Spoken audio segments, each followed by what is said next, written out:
Continuamos esta tarde contemplando el consejo evangélico de la obediencia, que precisamente por participar de esta unión inmediata con la persona de Jesucristo, en este caso con la obediencia, que es lo que vincula, es la expresión más alta del amor que el Hijo, el Verbo encarnado, tiene con su Padre, nos invita a nosotros también a contemplar su modo de vivir este misterio. Dicho de otra manera, la obediencia no es tanto algo que nosotros de nuestra buena fe, de nuestra propia iniciativa, de nuestra voluntad ofrecemos a Dios porque queremos ser buenos, porque queremos ser santos, porque nos queremos parecer a Jesús. No, es Jesucristo que vive dentro de mí, ama al Padre y ama al Padre en obediencia a Él. Es Cristo el que vive en mí, es Él el que me mueve, es su Espíritu el que actúa en mí y me vincula con el Padre haciendo lo que a Él le complace. La iniciativa es suya, la acción es suya. Precisamente el crecimiento en la vida espiritual consiste en esta creciente pasividad. Cuanto más pasivo es uno frente a la acción de Dios, más dócil es y más eficaz es su presencia en la Iglesia. Todo esto implica una conciencia muy viva de que Jesús vive dentro de mí, de que Él es el Señor de mi vida, que Él me incorpora a su acto de amor continuo al Padre.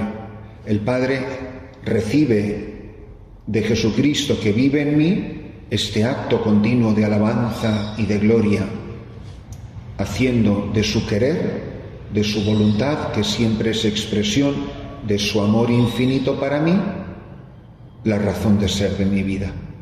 Por eso, cuanto menos iniciativa tiene una persona, menos creatividad, menos autonomía. Cuando uno más se va preocupando cada vez más de ser dócil a la acción de Dios en su vida, más espontáneo es. Al principio, evidentemente, hermanas, esto requiere una reflexión. Pues Cristo vive en mí, o sea, como lo estoy diciendo, o con otras palabras, o sin palabras, pero supone una reflexión. Poco a poco tendrá que ir surgiendo espontáneamente, sin mucha reflexión y sin mucho detenerse, sino que espontáneamente los impulsos del Espíritu son los que mueven mi vida a dejar a Cristo cabeza, a actuar en mí, que soy miembro de su cuerpo, que soy su esposa, Cristo unido a su amada esposa, que quiere glorificar al Padre. Por lo tanto, toda mi vida de obediencia en el fondo es un acto litúrgico. La liturgia no es simplemente las ceremonias, sino es el vivir una vida doxológica. La obediencia me hace vivir con Cristo, por Él y en Él, para la gloria del Padre, en la comunión, en el vínculo, en la acción del Espíritu Santo. Entonces, la liturgia se extiende, el espíritu de la liturgia se extiende a todo el resto de mi vida. Mi vida no deja de glorificar, mi vida no deja de ser doxológica porque salga por la puerta de la capilla cuando hemos cantado el canto final. Mientras Cristo viva en mí, glorifica al Padre, intercede por los hombres con esta dimensión doxológica de gloria y soteriológica, salvífica. Estoy colaborando con Jesucristo en la redención del mundo, pues en su caso como oblatas, particularmente por la santificación de los seminaristas y los sacerdotes, conforme al carisma que ustedes han recibido en la Iglesia, están participando de este acto de culto, de glorificación de Dios. Como decía al final de la charla de la mañana, y que es donde retomamos ahora, se trata de un acto continuo de las virtudes teologales, pero las virtudes teologales tienen que funcionar cada vez más espontáneamente. Pues si ustedes salen a la calle, que no salen mucho, y tienen que cruzar la calle, pues no se tienen que poner a hacer unos razonamientos de ese aparato de metal que viene hacia mí me puede atropellar, entonces tengo que mirar a la derecha y a la izquierda. Bueno, eso es lo que se le dice a un niño pequeñito cuando va a cruzar la calle. Mira bien, que no vengan coches. Pero si la superiora te tiene que decir cuando salgas a la calle, mira bien que no vienen coches, lo que tiene no es un convento, tiene un jardín de infancia. Entonces, estas reacciones que al principio son muy razonadas, yo lo he dicho así un poco como en caricatura, tiene que funcionar instintivamente, unos impulsos que brotan espontáneamente de la acción del espíritu. Cada vez son menos reflexivos y cada vez son más espontáneos. Igual que nos funcionan porque somos adultos los mecanismos que protegen nuestra vida, instintivamente somos conscientes de un peligro, de la misma manera, instintivamente van actuando en nosotros los impulsos de la gracia, los impulsos del Espíritu, los impulsos de Cristo vivo, que habita en mí, que vive en mí y que me mueve a glorificar al Padre viviendo en obediencia. Habrá cosas que ciertamente requieren un discernimiento, si no, no tendrían capítulos generales. Tienen capítulos generales porque hay cosas que hay que discernir, ¿no? Claro que eso es necesario, pero en nuestra cotidianidad no podemos vivir de un perpetuo discernimiento. Es una de las cosas bonitas de la vida religiosa, que facilita mucho la vida, que la mayor parte del día no tienen que discernir nada. Ya te lo ha discernido la campana. Ya sabes dónde tienes que estar la mayor parte del día.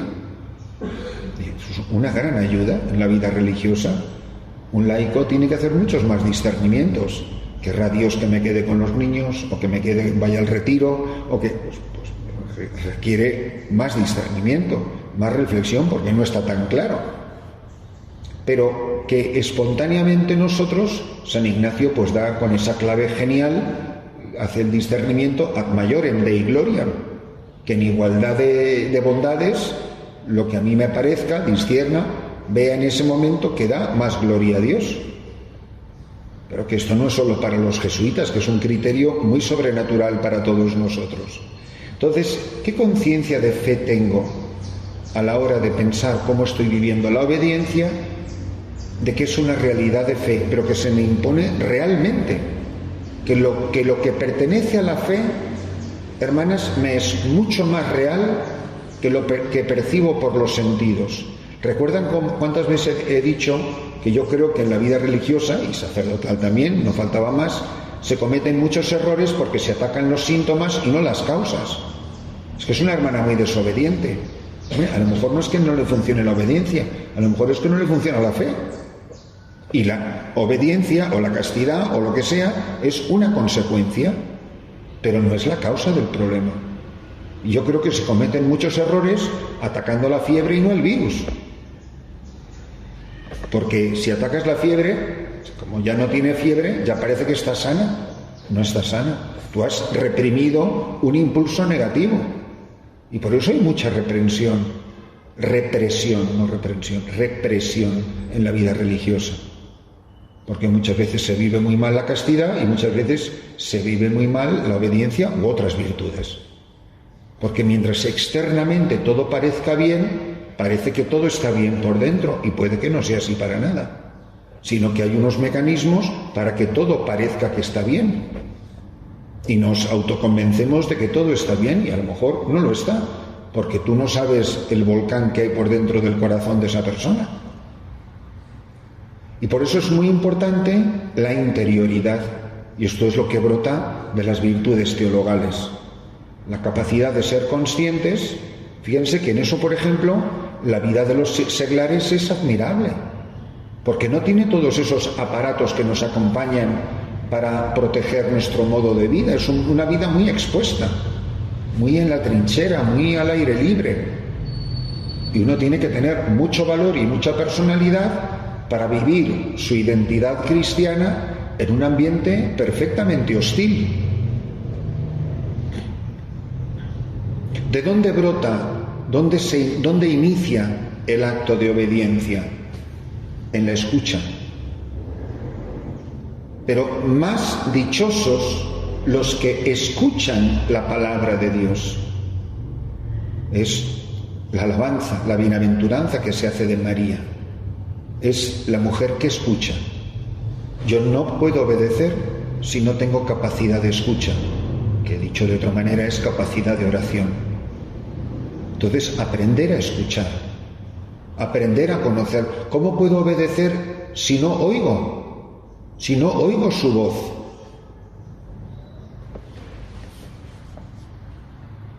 El creyente, como Abraham, como María, es quien escucha la palabra de Dios, escucha la voz de Dios, cree en la voz de Dios y responde. No puedo obedecer si no escucho. Y muchas veces pretendemos sustituir, y ese es un gran peligro de los que están en autoridad, no representar a Dios, sino sustituir a Dios. Y la persona no pasa del signo, no entra en contacto con el significado. Y esto es peligrosísimo, porque los resultados son aparentemente los mismos, pero no tienen ningún valor santificante. Entonces, enseñar a escuchar la voz de Dios, que habla en el silencio del corazón. Es imposible ser una persona obediente con poquita oración, porque no está obedeciendo a Dios, te está obedeciendo a ti. Entonces, saber ayudar a la persona, descubrir la presencia misteriosa, invisible, real de Jesucristo. Porque nosotros en la Iglesia Católica, hermanas, no le debemos obediencia ni al Papa, ni a los obispos, ni a la superiora, ni a nadie. Le debemos obediencia a Jesucristo, que nos habla en estas personas. Yo solo le debo obediencia al Espíritu Santo. Él es el Señor de mi vida. Él es el Señor de señores, Señor y dador de vida. Lo peligroso es ir a comulgar. Les he puesto un ejemplo completamente estúpido, pero precisamente creo que por eso se entiende muy bien el que te dice, no, es que yo comulgo todos los días porque me encanta el sabor del pan, el signo. Pues será un milagro que se santifique. No, dice, es que este papa me cae muy bien, y por eso le va usted a obedecer y al otro no. Eso, fíjese que eso ya uno empieza ya no es la tontería del sabor del pan, ¿verdad? Porque muchas veces depende de si me cae bien el signo o no. Entonces esto ya empieza a ser de un poquito diferente, ¿eh? Porque anda que en estos últimos años todo esto no ha dado tinta que correr.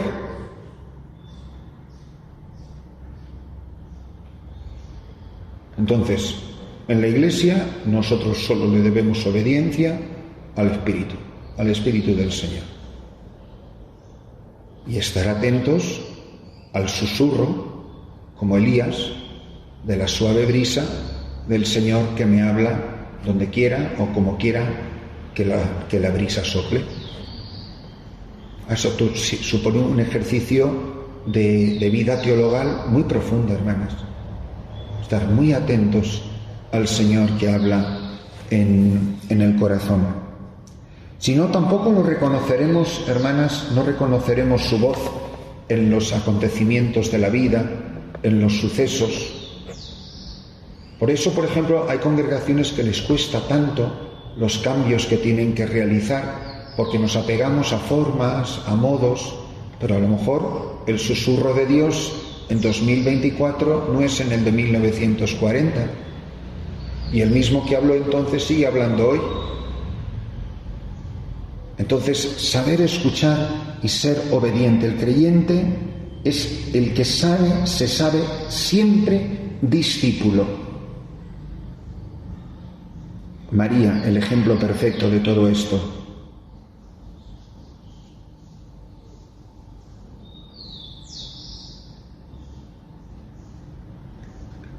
La desobediencia, por lo tanto, no es todo lo contrario, supone un acto de incredulidad. Fíjense que en la Escritura, incrédulo y desobediente o rebelde es lo mismo, Romanos 10:21. Dice, vosotros fuisteis rebeldes a los mandatos de Yahvé, vuestro Dios. No creísteis en Él, no escuchasteis su voz. No escuchar la voz, ser rebelde y desobediente es lo mismo. Deuteronomio 9:23.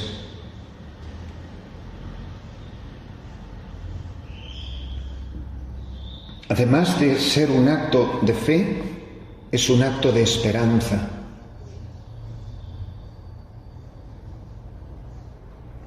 Esta esperanza hace que la persona humilde, recuerden, lo decíamos esta mañana, la intrínseca relación de la obediencia con la humildad, no se fía de sí mismo, se fía de Dios.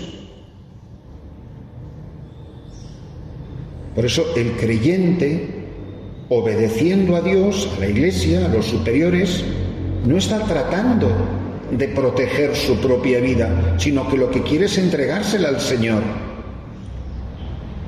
en la esperanza de que Él sabrá. Yo no tengo por qué entender. A mí a veces ahora que está tan de moda hacer este tipo de preguntas, ¿pero usted está de acuerdo con el Papa? Mire, yo no estoy ni de acuerdo ni de desacuerdo. Yo estoy aquí para obedecer. Y lo entenderé mejor o lo entenderé peor. Pero yo no tengo por qué entender las cosas para obedecerlas.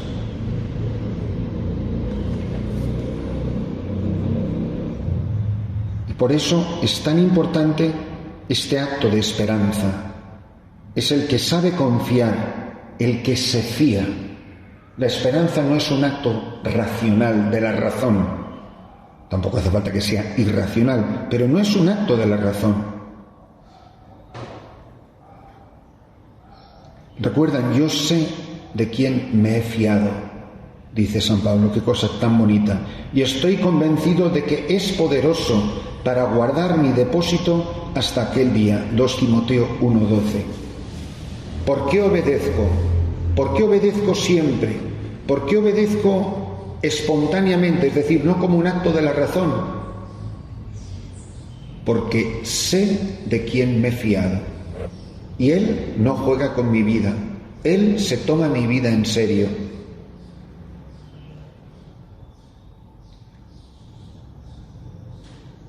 Y dirá San Pablo algo increíble. Dice, esperar contra toda esperanza. Romanos 4:18. Esperó contra toda esperanza. Así es como obedece Abraham, por ejemplo, convencido de que Dios era poderoso para cumplir lo que había prometido. Romanos 4:20. Es la obediencia de San José. Me parece que es una de las personas más extraordinarias de la historia de la salvación. Yo me siento muy apegado a la figura de San José.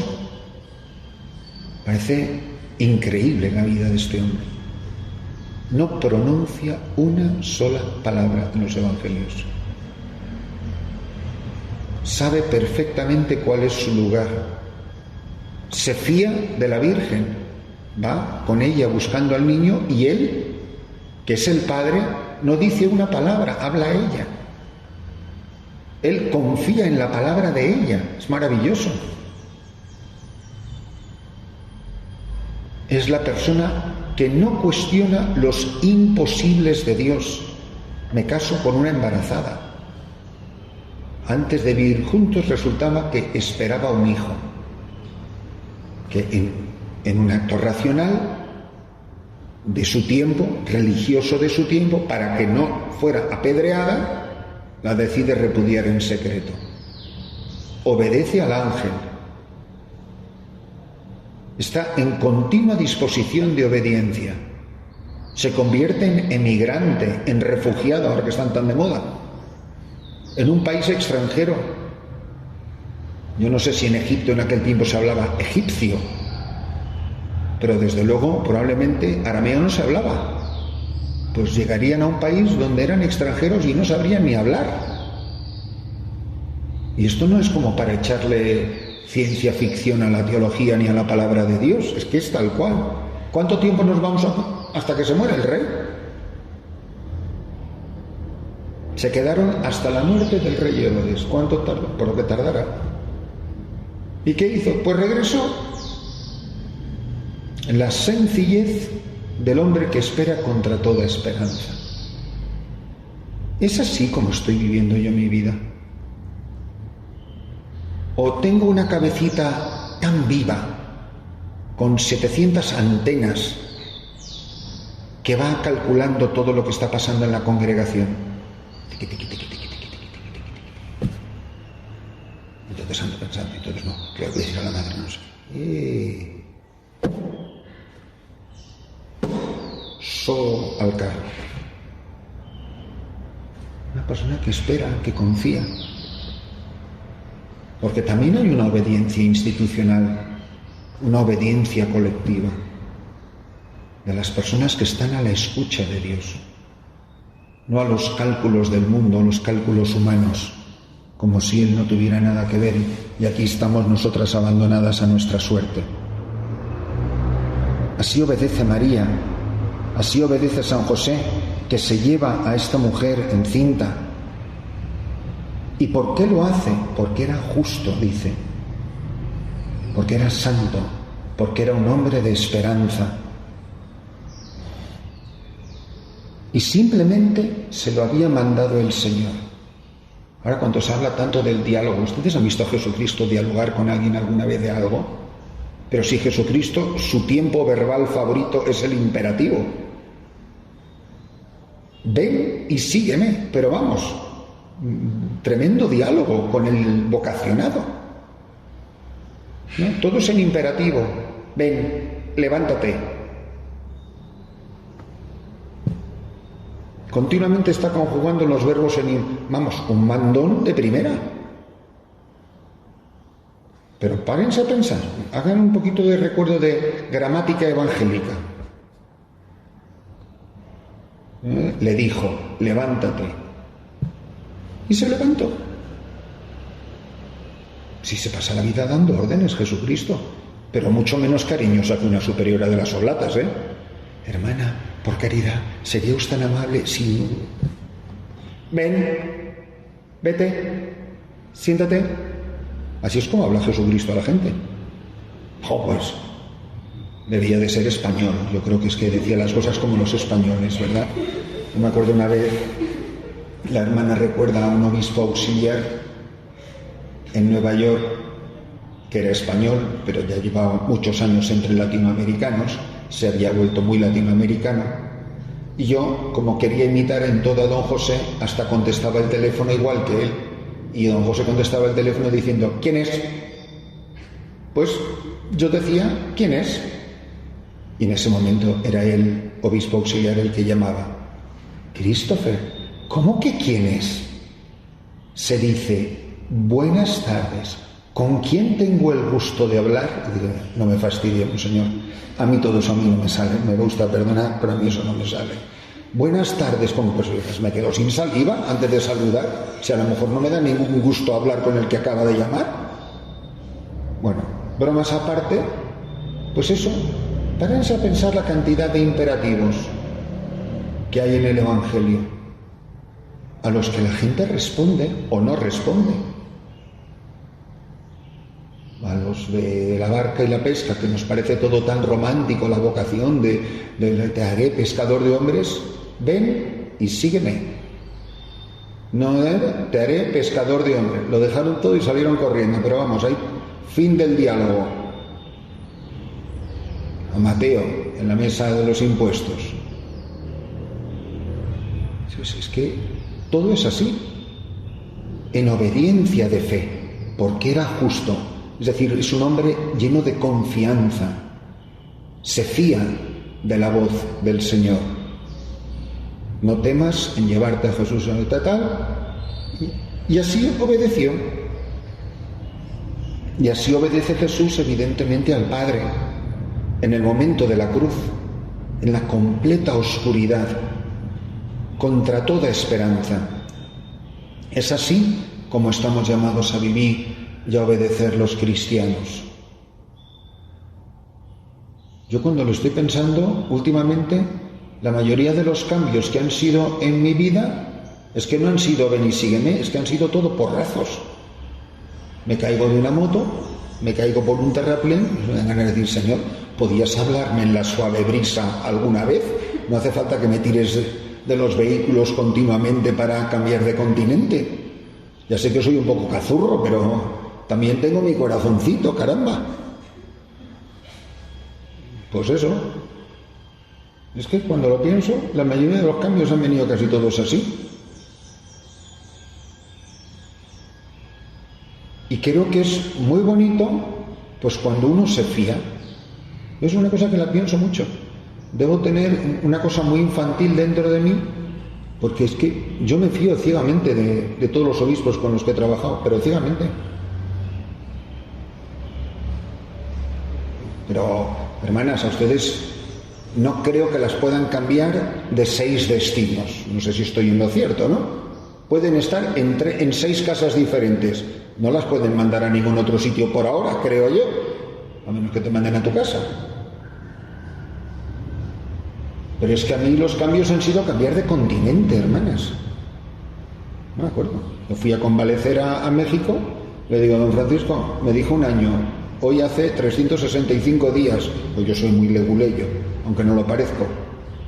Y el día que se cumplió 365 días de un año que me dijo, vete a recuperarte, le dije, ¿qué quiere que haga? Y dice, yo creo que no debes de volver a África. Así me lo dijo tal cual, como lo estoy contando. Digo, pues muy bien. ¿Qué quiere que haga? Busca una misión. Tampoco me dijo dónde. Dijo, busca una misión, tal cual. Oiga, en México, busca una misión en México, me dijo. Le digo, ¿pero dónde? Dice, no sé, búscala. Bueno, pues el obispo te dice, búscala, te pones a buscar, claro. Y cuando la encontré la que me pareció, le digo, ¿qué le parece esto? Ah, pues muy bien. Pero oiga, que de África a México va un pequeño trecho, hay como algún océano por en medio, ¿no? Es que yo creo que es muy bonito. Y no saben qué fácil es gobernar la Iglesia así. Y qué pesado es con es que no sé qué. Además, hay una relación estrechísima entre la obediencia y la caridad. Es un acto de amor siempre la obediencia. Y si no lo es, no es obediencia santificante y evangélica. Por eso repito mucho de no se trata de hacer lo que me han dicho que haga, sino de hacerlo bien, hacerlo evangélicamente. Los que aman al Señor en diferentes formas está en la Escritura, son los que obedecen sus mandatos. Y hay, cantidades ingentes de citas bíblicas del Antiguo y del Nuevo Testamento.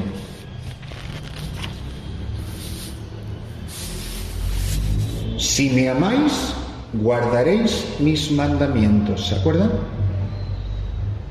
Si amamos al Señor, guardamos sus preceptos. El que me obedece permanece en mi amor. Juan 14:15, 15:10, muchas más. Por eso obediencia y amor son intrínsecamente inseparables. Y el que contrapone una espiritualidad de obediencia con una espiritualidad de amor no sabe ni de amor ni de obediencia, porque es precisamente en la cruz de Cristo el supremo ejemplo, que es al mismo tiempo amor infinito al Padre e infinita obediencia.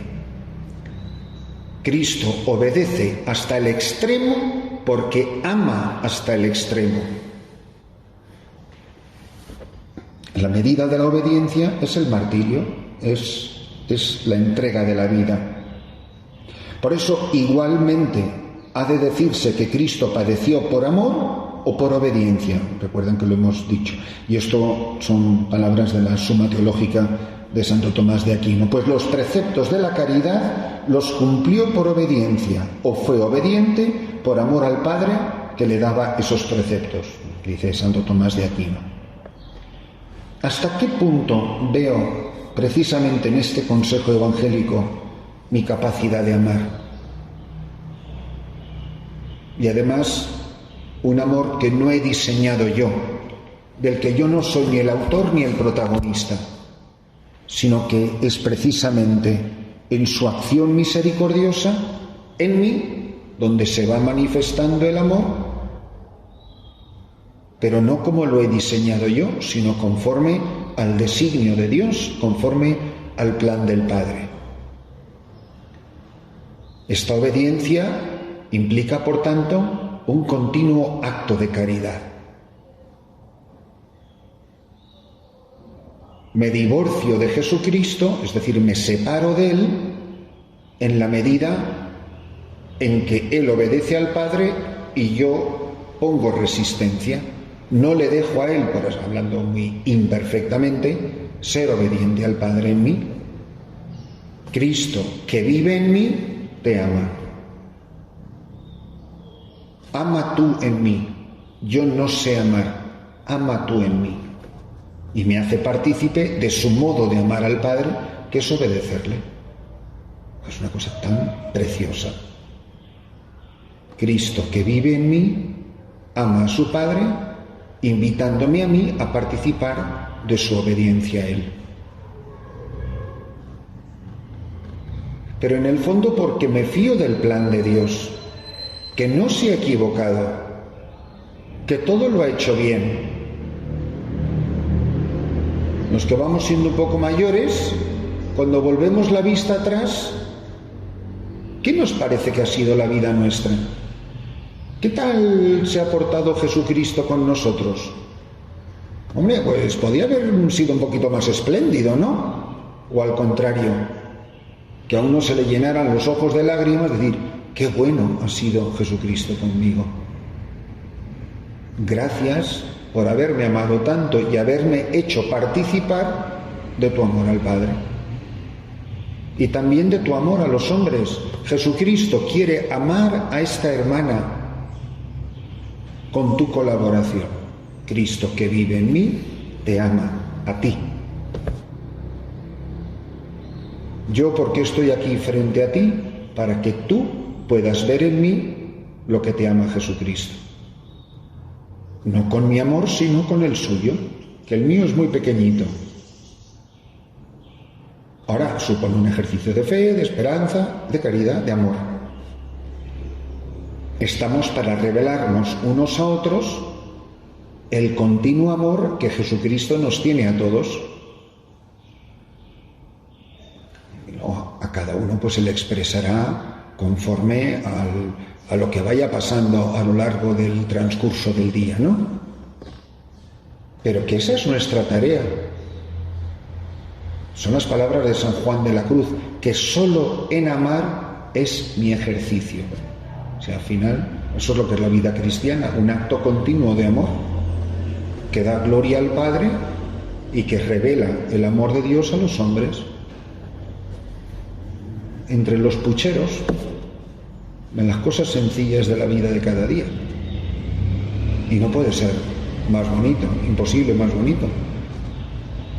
A mí, por ejemplo, como me paso mucho la vida pues 40 años casi en misiones, casi todos los obispos con los que, todos los obispos con los que yo he trabajado, a mí no me llegan académicamente a la altura del tobillo. Que muchas veces tengo que poner cara de tonto para que no se acomplejen. Os lo digo tal cual, ¿eh? Me ha pasado muchísimas veces que el obispo se siente humillado cuando está conmigo. Y que muchas veces hay, no, como Christopher sabe más, no, pues bueno, claro, Christopher ha estudiado no sé qué, yo tengo que ir ahí con cara de retardado mental, pues para que el otro no se, es tal cual, no crean que estoy exagerando nada, y lo paso mal, pero no me cuesta nada obedecerlo, pero no tiene ni la menor idea de la mitad de las cosas que sé yo, y muchas veces me han llamado por teléfono para hacerme preguntas y consultas, pero el obispo es él, y él es el que manda. Esto no tiene nada que ver ni con capacidades intelectuales, ni con nada de nada, no tiene que ver con nada. Tiene que ver en que el signo es él y ya está. Al final, oiga, mire, usted es el obispo, ¿usted qué quiere que haga? Decida. Yo, por ejemplo, ahora cuando llego a esta diócesis, al sacerdote que iba conmigo, le prohibí que dijera que yo era doctor en teología. Se lo prohibí, porque como he sufrido tanto, no por humildad, sino por protegerme yo. Me acuerdo, vamos, recientemente un sacerdote dice, me dice, ¿sabe usted que es que yo tengo una licenciatura en teología? No me digas. Enhorabuena, padre. Desde ahora es usted mi consultor teológico particular. Yo nunca le dije nada. Luego se enteró. Me imagino que se pondría rojo como un tomate. Pues porque hay mucha vanagloria, mucha vanidad, mucha soberbia, mucho creerte que eres más cura que los demás curas. Aquí lo que importa es el signo sacramental o cuasi sacramental. Pero además una persona que es el ungido del Señor, porque ha recibido la plenitud del sacerdocio. Y gracias a Dios el Espíritu Santo no suele actuar a base de títulos académicos, sino a través de la gracia que supone el sacramento del orden en primer grado, que es el episcopado, y que te constituye en sucesor de los apóstoles. Y ya está. Entonces, yo creo que es muy importante que no perdamos esta visión del amor de Dios que se muestra en la obediencia, que es un acto continuo de amor, de entrega, de ofrenda, es un acto litúrgico. ¿Cómo podemos estar contemplando la Eucaristía como la contemplan ustedes en el sagrario, en la misa, en la exposición del Santísimo, etcétera, cuando lo que estamos contemplando es el acto más radical de obediencia, que es la Eucaristía, que es cuando se da Él, no nos da nada, se da Él, a pedacitos, hostia, que se va rompiendo, que como se rompió una vez en la cruz, se rompe cada día en el altar, y para que los demás puedan comer. Por eso, en la medida en que nos vamos configurando con la Eucaristía, con Cristo víctima en la Eucaristía, vamos siendo comidos por los demás. Pues eso, me imagino que será ser oblata, irse consumiendo, irse gastando, porque te van comiendo a bocados. La salud, la enfermedad, tu voluntad, el mangonearte, el cansancio, pues todo eso que va consumando el sacrificio, el holocausto, de la entrega de una vida, pues por la santificación de los sacerdotes en el caso de ustedes. Por eso unan muy estrechamente su llamada a la oblación, su vida de obediencia al sacrificio eucarístico, que es lo que está en el centro de su vocación y de su conciencia de colaboración. Estar muy atentos a la Iglesia, a las necesidades de la Iglesia. Que ustedes, le pasa a muchas congregaciones religiosas, no son una iglesia dentro de una iglesia. No son un ente aparte y los demás son los que no son oblatas. Pues muchas veces el discernimiento tiene que hacerse en la escucha de la Iglesia, en escuchar a la Iglesia. Ahora, si están discerniendo una fundación o lo que sea, pues a lo mejor no es nosotras que nos viene bien, que no sé cuándo. No. Discernir significa escuchar. ¿Recuerdan al principio de la charla, hace un rato cuando empezamos? La obediencia es un acto de escucha. Escuchen a la Iglesia. Y a lo mejor nos va a decir cosas que no queremos escuchar. Pero escuchen a la Iglesia. ¿Dónde me necesita la Iglesia? ¿Dónde hago falta? Uno de los momentos más impresionantes que yo recuerdo de la Madre Teresa, estaba ella con 40 de fiebre y me dijo un sacerdote que había habido un escándalo terrible en un país, da igual, recuerdo perfectamente cuál era, no lo voy a decir, y que el nuncio le había dicho a este sacerdote, que sabía que él tenía cierto contacto con la Madre Teresa, pero obviamente muchísimo menos que yo, le había dicho que cómo podía invitar a la Madre Teresa a venir al país para que con su presencia, que tenía tal prestigio de fama mundial de santidad, pues el escándalo que había habido en el país como que quedara un poco en segundo plano. La Iglesia en aquellos años usó mucho a la Madre Teresa para tapar muchos escándalos mundiales. Yo me acuerdo perfectamente que él, claro, no sabía cómo comunicarse con la Madre Teresa, me llamó y me dijo, me pasa esto. Pues no sé qué decirle al nuncio. Digo, pues yo sí te puedo decir lo que tienes que decirle al nuncio. Tú le dices que le mande un telegrama, una carta, lo que sea, pero tiene que decir: I am asking you in the name of the church. Se lo estamos pidiendo en nombre de la Iglesia. La Madre Teresa lee ese mensaje. Nunca supo la Madre Teresa que yo había dicho esas palabras. Se levantó de la cama con 40 de fiebre, se subió en un avión y se fue a ese país. Porque se lo había pedido la Iglesia. No era un asunto de la congregación, no, la Iglesia. De hecho, ella pasó por un momento de crisis, que era tal la absorción que la Iglesia Universal hacía de ella, que ella sentía que no podía gobernar la congregación. Ella le hizo esa consulta al Santo Padre: dele a sus hijas la atención necesaria y sirva a la Iglesia Universal, son casi palabras textuales, y sirva a la Iglesia Universal en lo que le pida. Que al final no le hizo ningún discernimiento, es dese por entero a sus hijas y dese por entero a lo que le pida la Iglesia. Pues la pobre lo haría lo mejor que puede un ser humano que se va haciendo anciana, ¿no? Pero así acabó ella, dando vueltas por el mundo en una silla de ruedas.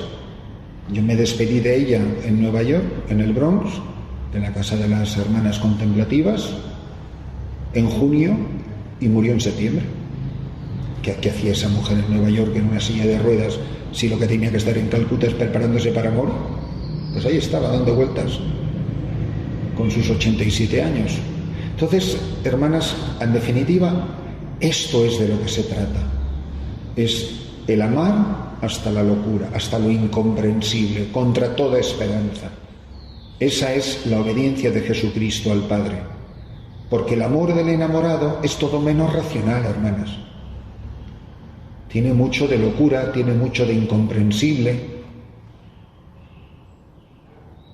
como lo es contemplar al Nazareno camino del Gólgota una tarde de viernes, contemplar a un hombre aplastado bajo el peso de una cruz que va paso a paso, caída a caída, como nos caemos todos, camino de la entrega definitiva de la vida. Y en eso consiste el amor, en el amor más grande, que es el que da la vida. Pues que todas estas cosas, cuando pensemos en lo que significa la obediencia, que suelen ser las cosas pequeñas de la vida de cada día, hermanas, tampoco nos están pidiendo grandes cosas dramáticas, pues que pensemos el valor de amor, que es lo que tiene de redención la obediencia nuestra. Ustedes están obedeciendo, hermanas, en nombre de muchos de nosotros que no obedecemos. Igual que dicen estamos alcanzando gracias y santificación, pues a lo mejor están alcanzando obediencia. Para quienes nos cuesta a lo mejor como sacerdotes más obedecer. Que todo lo que nosotros estamos viviendo repercute en la participación de otros, en este caso para ustedes los sacerdotes, en la obediencia de Cristo sacerdote al Padre. Yo creo que esto es una cosa impresionante contemplarlo. Señor, yo no te puedo fallar. Yo no te puedo fallar. Tú cuenta conmigo. Yo no te voy a fallar. Me diría San Agustín, pues pide lo que quieras y dame la gracia. O dame la gracia y pide lo que quieras.